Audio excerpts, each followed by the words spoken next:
നമ്മളിപ്പോൾ കാണുന്നത് ബുഡാപെസ്റ്റിലെ ഫിഷർമാൻസ് ബാസ്റ്റ്യൻ എന്ന സവിശേഷമായ നിർമ്മിതിയാണ്. കഴിഞ്ഞ ഭാഗം ഫിഷർമാൻസ് ബാസ്റ്റ്യനിൽ വെച്ചാണ് അവസാനിപ്പിച്ചത്. താഴെ എത്തി ഞങ്ങളൊരു കാപ്പി കുടിക്കാനായി കയറി. അല്പം മുൻപ് മുകളിൽ നിന്നും ഉച്ചഭക്ഷണം കഴിച്ചതേ ഉണ്ടായിരുന്നുള്ളൂ. ഇപ്പോൾ കാപ്പി കുടിക്കേണ്ട ആവശ്യമൊന്നും ഉണ്ടായിരുന്നില്ല.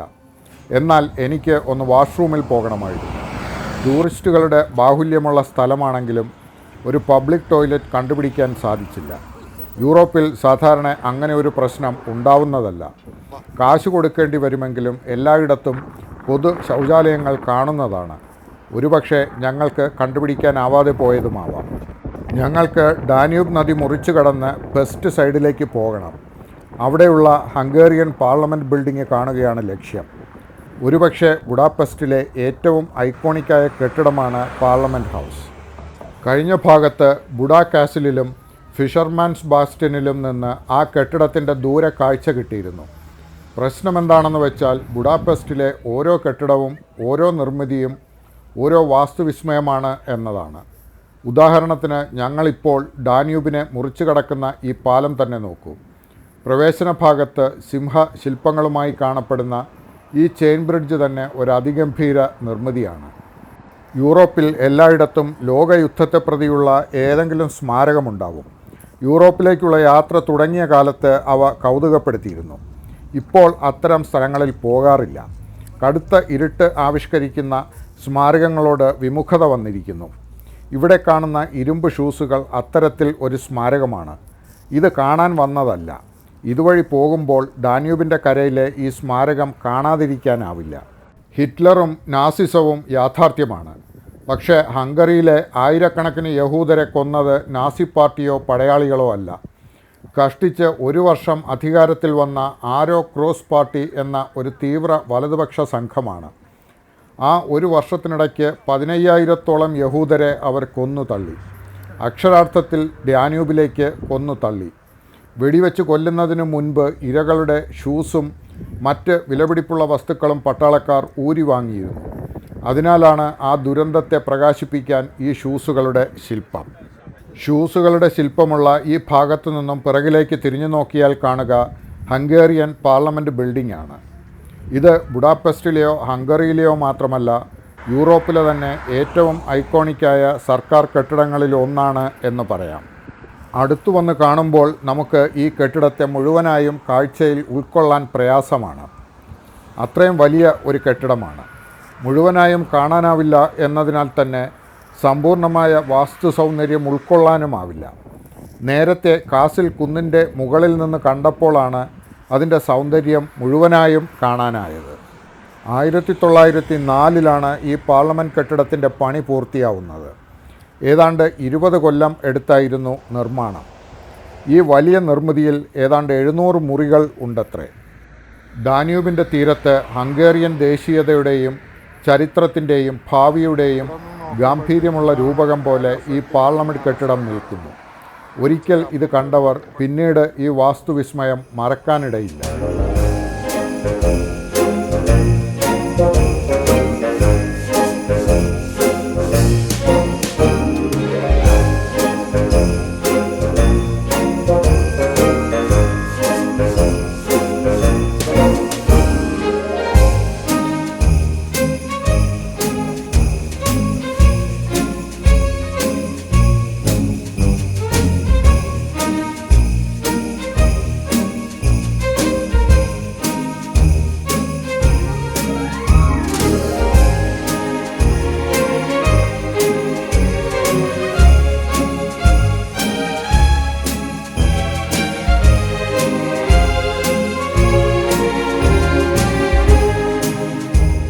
ഡിസംബർ 24 വൈകുന്നേരമാണ്, ക്രിസ്മസ് ഈവ്.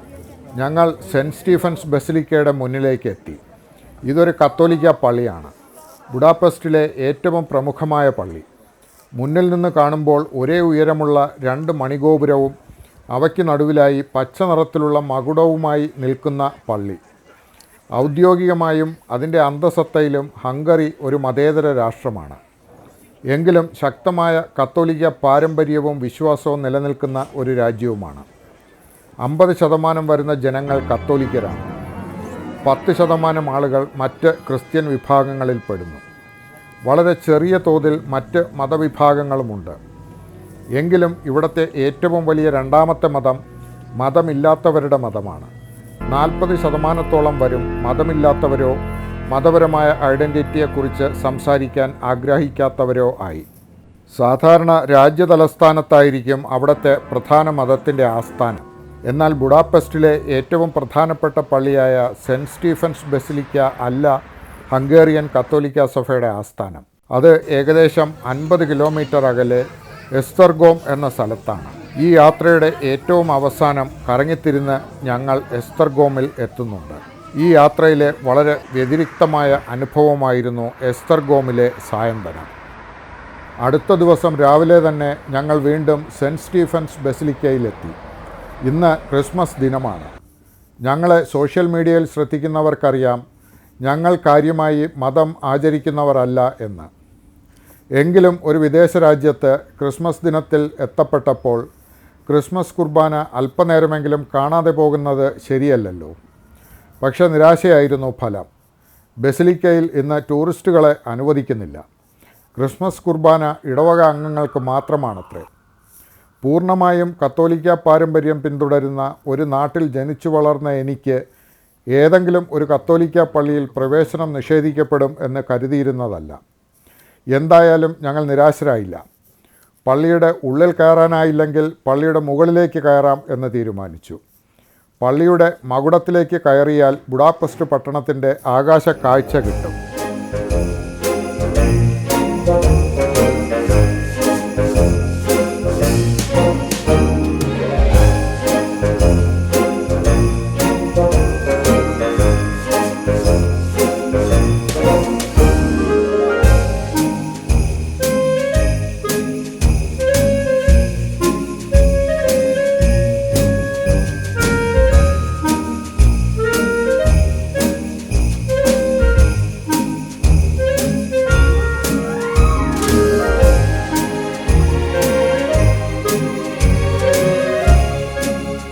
പള്ളിമകുടത്തിലെ മട്ടുപ്പാവിൽ നിന്ന് നോക്കുമ്പോൾ ബുഡാപെസ്റ്റ് പട്ടണം വിശാലമായ ക്യാൻവാസിൽ വരഞ്ഞ ഒരു ചിത്രം പോലെയാണ് അനുഭവപ്പെടുക. ഒരു ക്രിസ്മസ് ദിവസം ഏതോ വിദൂര ദേശത്തെ പള്ളിയുടെ മുകളിൽ നിന്ന് ആ പട്ടണത്തിൻ്റെ അതിവിസ്തൃതവും അതിഗംഭീരവുമായ എടുപ്പുകളെ നോക്കി നിൽക്കുമ്പോൾ എൻ്റെ ഗ്രാമത്തിലെ എൻ്റെ കുട്ടിക്കാല ക്രിസ്മസ് ദിനങ്ങൾ ഞാൻ ഓർത്തു. അതിൻ്റെ മധുരം ഞാൻ ഓർത്തു. ജീവിതത്തിൻ്റെ വഴിയിലൂടെ ഞാൻ നടന്ന ദൂരവും ഓർത്തു. എൻ്റെ അഭിരുചി മാറിയതിൻ്റെ അന്തരവും ഞാൻ ഓർത്തു.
പള്ളിയിൽ നിന്നും ഇറങ്ങി ഞങ്ങൾ ബുഡാപെസ്റ്റിലെ ഏറ്റവും പ്രധാനപ്പെട്ട സിനഗോഗിന് മുന്നിലെത്തി. ഇന്ന് അവധി ദിവസമാണ്. ഒരിടത്തേക്കും പ്രവേശനമില്ല. പുറത്തുനിന്ന് കാണാനേ സാധിക്കുകയുള്ളൂ. ഞങ്ങളെപ്പോലെ മറ്റ് ചില ടൂറിസ്റ്റുകളും അകത്ത് കയറാനാവാതെ നിരാശയോടെ സിനഗോഗിന് ചുറ്റും ചുറ്റിത്തിരിഞ്ഞ് നിൽപ്പുണ്ട്. പുറത്താണെങ്കിൽ അസഹ്യമായ തണുപ്പാണ്. ഞങ്ങൾ അടുത്തു കണ്ട ഒരു കഫേയിൽ കയറി ഓരോ കാപ്പി വാങ്ങി. കാപ്പിയുടെ ചൂട് നൽകിയ ആശ്വാസത്തിൽ ഞങ്ങൾ വീണ്ടും നടക്കാൻ തുടങ്ങി. നിരത്തിൻ്റെ ഇരുഭാഗത്തും പ്രൗഢമായ മന്ദിരങ്ങൾ. ചെറിയ ഒരു കാലയളവിൽ ഉയർന്ന പട്ടണമല്ല ബുഡാപെസ്റ്റ്. കിഴക്കിൻ്റെയും പടിഞ്ഞാറിൻ്റെയും ഒരു സംഗമ സ്ഥാനം എന്ന നിലയ്ക്ക് എല്ലാ കാലത്തും ഒരു കച്ചവട കേന്ദ്രമായിരുന്നു ബുഡാപെസ്റ്റ്. എങ്കിലും ഇന്ന് കാണുന്ന നിലയ്ക്ക് ഒരു പ്രൗഢ നഗരിയായി ഇവിടം വളരുന്നത് ആസ്ട്രോ ഹംഗേറിയൻ സാമ്രാജ്യത്തിൻ്റെ കാലത്താണ്. അന്ന് വിയന്നയോടൊപ്പം ബുഡാപെസ്റ്റും ആ സാമ്രാജ്യത്തിൻ്റെ തലസ്ഥാനമായിരുന്നു. അതിനാൽ തന്നെ ഹാസ്ബർഗ് രാജാക്കന്മാർ തങ്ങളുടെ ഈ രാജനഗരത്തെ അതിഗംഭീരമായ പട്ടണമായി മാറ്റിയെടുക്കാൻ ആഗ്രഹിച്ചു. അതിനായി അനൽപമായ സമ്പത്തുപയോഗിച്ച് ഗംഭീരമായ വാസ്തുവിസ്മയങ്ങൾ തീർക്കുകയും ചെയ്തു.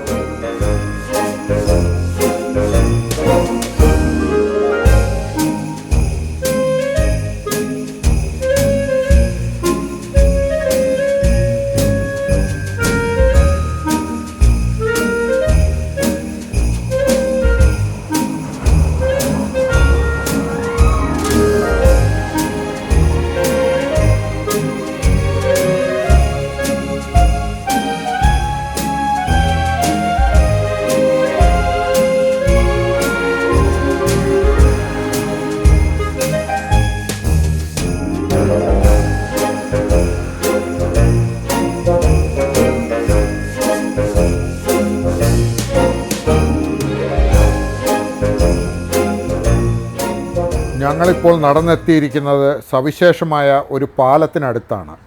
ലിബർട്ടി ബ്രിഡ്ജ് എന്നാണ് ഈ പാലത്തിൻ്റെ പേര്. പക്ഷേ നമുക്ക് മലയാളികൾക്ക് ഇതിനെ മമ്മൂട്ടി പാലം എന്ന് വിളിക്കാം.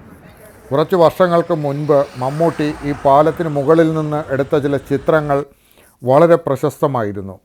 പച്ച നിറത്തിലുള്ള പാലവും അതിലൂടെ കടന്നു പോകുന്ന മഞ്ഞ നിറത്തിലുള്ള ട്രാമും രസകരമായ ഒരു കാഴ്ച തന്നെയാണ്. ഞങ്ങൾ മാത്രമല്ല, ഈ പാലം സന്ദർശിക്കുന്ന മലയാളികൾ എല്ലാവരും ഈ പാലത്തിനെ മമ്മൂട്ടി പാലം എന്നാണ് സംബോധന ചെയ്ത് കാണുന്നത്. തൻ്റെ പേരിൽ ബുഡാപെസ്റ്റിൽ ഒരു പാലം ഉണ്ടായി വന്നിരിക്കുന്നത് മമ്മൂട്ടി അറിഞ്ഞിട്ടുണ്ടോ എന്തോ. എന്തായാലും ഞങ്ങളും ആ പാലത്തിലൂടെ ഫോട്ടോ എടുത്തും വീഡിയോ പിടിച്ചും ഡാന്യൂബിൻ്റെ മറുകരയിലേക്ക് നടന്നു. 1896 ഈ പാലം നിർമ്മിക്കുന്നത്. ഈ പാലത്തിലൂടെ നടക്കുമ്പോൾ ഇതിലെ കൂടി കടന്നു പോകുന്നത് സഞ്ചാരികളും ട്രാമുകളും മാത്രമല്ല എന്ന് തോന്നും. ബുഡാപെസ്റ്റിൻ്റെ ചരിത്രവും ഗാംഭീര്യവും ഈ പാലത്തിലൂടെ കടന്നു പോകുന്നുണ്ട് എന്ന് തോന്നും. മമ്മൂട്ടി പാലം ഇറങ്ങിച്ചെല്ലുമ്പോൾ വശത്തായി ഒരു കുന്ന് കാണാം. അതിനു മുകളിൽ ഒരു കുരിശും. ഈ കുന്നിൻ്റെ അടിയിലായി ഒരു ഗുഹാസമുച്ചയമുണ്ട്. ഗെല്ലറ്റ് കുന്ന് ഗുഹ എന്നാണ് ഇതറിയപ്പെടുന്നത്. സ്വാഭാവിക ഗുഹകളാണ്. അതിപുരാതന കാലത്ത് ആളുകൾ താമസ ഇടമായി ഗുഹ ഉപയോഗിച്ചിരുന്നു. പിൽക്കാലത്ത് ഈ ഗുഹയ്ക്ക് പലതരം ഉപയുക്തതകളുണ്ടായി. ഇപ്പോൾ ഇതൊരു ചെറിയ പള്ളിയാണ്. ഒരു സന്യാസ സമൂഹത്തിൻ്റെ ഉടമസ്ഥതയിലുള്ള ചാപ്പൽ. ഇതുവരെ ബുഡാപെസ്റ്റിൽ കണ്ട മനുഷ്യനിർമ്മിതമായ ഗംഭീര മന്ദിരങ്ങളിൽ നിന്നും വ്യത്യസ്തമായി പ്രകൃതി നിർമ്മിച്ചെടുത്ത ഒരു ചെറുവിസ്മയം. നല്ലതുപോലെ സംരക്ഷിച്ച് മനോഹരമായി ഒരുക്കി വച്ചിരിക്കുന്ന ഒരു ചാപ്പൽ.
ഞങ്ങൾക്കിനി ബുഡാപെസ്റ്റിൽ അവസാനമായി ഒരു കാര്യം കൂടിയാണ് ചെയ്യാനുള്ളത്. നഗരത്തിൻ്റെ രാത്രി കണ്ടുകൊണ്ട് ഡാന്യൂബിലൂടെ ഒരു ജലയാത്ര. ടിക്കറ്റ് നേരത്തെ എടുത്തിട്ടുണ്ട്. സമയത്തിനെത്തി ബോട്ടിൽ കയറി സീറ്റ് പിടിച്ചു. രാത്രി നേരത്ത് ബോട്ടിലിരുന്ന് ബുഡാപെസ്റ്റ് പട്ടണം കാണുക എന്നത് സവിശേഷമായ ഒരു അനുഭവമാണെന്ന് കേട്ടിട്ടുണ്ട്. ബോട്ട് യാത്ര ആരംഭിച്ചപ്പോൾ തന്നെ അത് മനസ്സിലായി. ഒരു ദേവനഗരി പോലെ ബുഡാപെസ്റ്റ് പട്ടണം ഇരു കരയിലും വെട്ടത്തിൽ കുളിച്ചു നിൽക്കുന്നു. ഞങ്ങൾ ഏറ്റവും കൂടുതൽ ഇടങ്ങളിൽ വെച്ച് കണ്ടുമുട്ടിയിട്ടുള്ള നദി ഡാന്യൂബ് എന്നതിൽ സംശയമില്ല. എത്ര സ്ഥലങ്ങളിൽ എന്ന് കണക്കെടുക്കുന്നില്ല. അതിൽ ആശ്ചര്യപ്പെടേണ്ടതില്ല. യൂറോപ്പിലെ പല പ്രമുഖ പട്ടണങ്ങളും ഉയർന്നു വന്നിരിക്കുന്നത് ഡാന്യൂബിൻ്റെ കരയിലാണ്. ഉദാഹരണത്തിന് ഹംഗറിയുടെ 3 അയൽരാജ്യങ്ങളാണ് വിയന്നയും സ്ലോവാക്യയും സെർബിയയും. ഹംഗറിയുടെ തലസ്ഥാനം എന്നതുപോലെ തന്നെ ഈ 3 രാജ്യങ്ങളുടെയും തലസ്ഥാനവും ഡാന്യൂബിൻ്റെ കരയിൽ തന്നെയാണ്. വിയന്നയും ബ്രാട്ടിസ്ലാവയും ബെൽഗ്രേഡും. ഈ 3 പട്ടണങ്ങളും ഞങ്ങൾ സന്ദർശിച്ചിട്ടുണ്ട്. അപ്പോൾ സ്വാഭാവികമായും ഡാന്യൂബിനെയും കാണുകയും അനുഭവിക്കുകയും ചെയ്യുമല്ലോ. പലയിടത്ത് വെച്ചും ഞങ്ങൾ ഡാന്യൂബിലൂടെ ബോട്ട് സവാരിയും നടത്തിയിട്ടുണ്ട്. പക്ഷേ ആദ്യമായിട്ടാണ് രാത്രിയിൽ സഞ്ചരിക്കുന്നത്. ബുഡാപെസ്റ്റിലെത്തുന്ന സഞ്ചാരികൾ രാത്രിയിൽ ഡാന്യൂബിലൂടെ ഒരു ബോട്ട് യാത്ര നടത്താതെ മടങ്ങരുത്. ബുഡാപെസ്റ്റ് പട്ടണത്തിൻ്റെ മാസ്മരികത അനുഭവിക്കാനാണ്.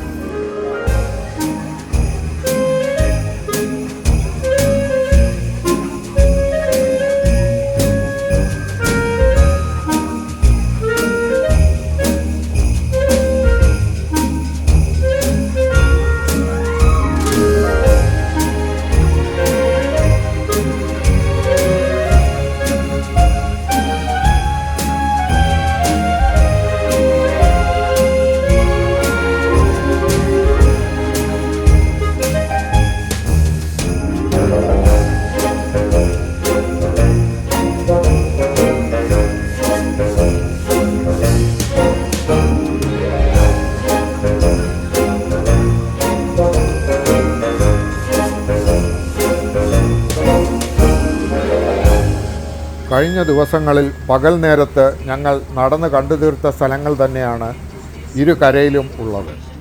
എങ്കിലും രാത്രിയിൽ പ്രകാശപൂരിതമായി നിൽക്കുന്ന ബുഡാപെസ്റ്റ് അഭൗമമായ ഒരു അനുഭവമാണ് എന്ന് പറയാതെ വയ്യ.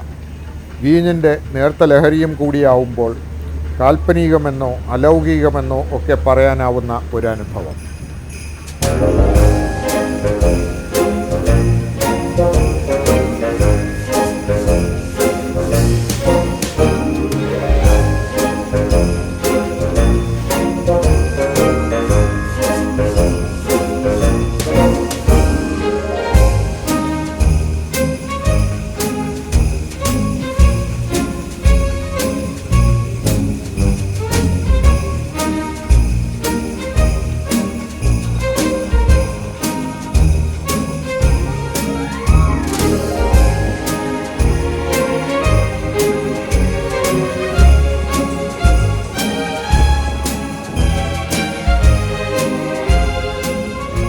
രാത്രിയായാലും പകലായാലും ഒരു സഞ്ചാരിയെ ഭ്രമിപ്പിക്കാൻ വേണ്ടി ഉണ്ടാക്കിയ ഒരു പട്ടണം പോലെയാണ് ബുഡാപെസ്റ്റ് അനുഭവപ്പെടുക.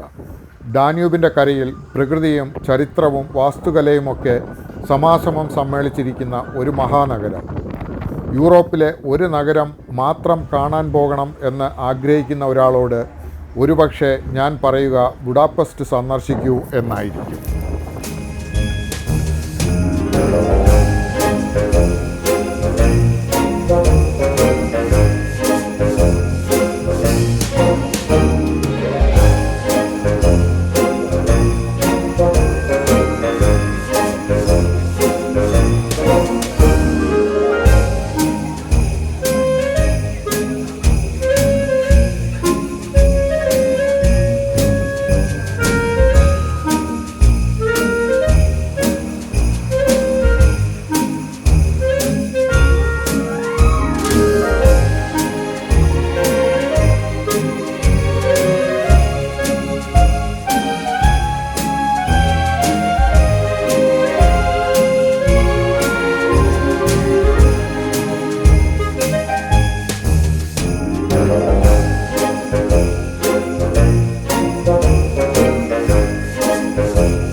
ബോട്ട് യാത്ര കഴിഞ്ഞ് അത്താഴം കഴിക്കാൻ ഒരു തീൻശാലയിൽ കയറി കുറച്ചു നേരം ഇരുന്നു. ഇത് ബുഡാപെസ്റ്റിലെ അവസാന ദിവസമാണ്. നാളെ രാവിലെ ഞങ്ങൾ ഈ പ്രൗഢ നഗരം വിടും. മറ്റൊരു രാജ്യത്തേക്ക്, വലിയ നഗരത്തിലേക്കല്ല, ഗ്രാമീണവും വന്യവുമായ ഭൂമേഖലകളിലേക്ക്, മഞ്ഞു പെയ്യുന്ന ദേശങ്ങളിലേക്ക്.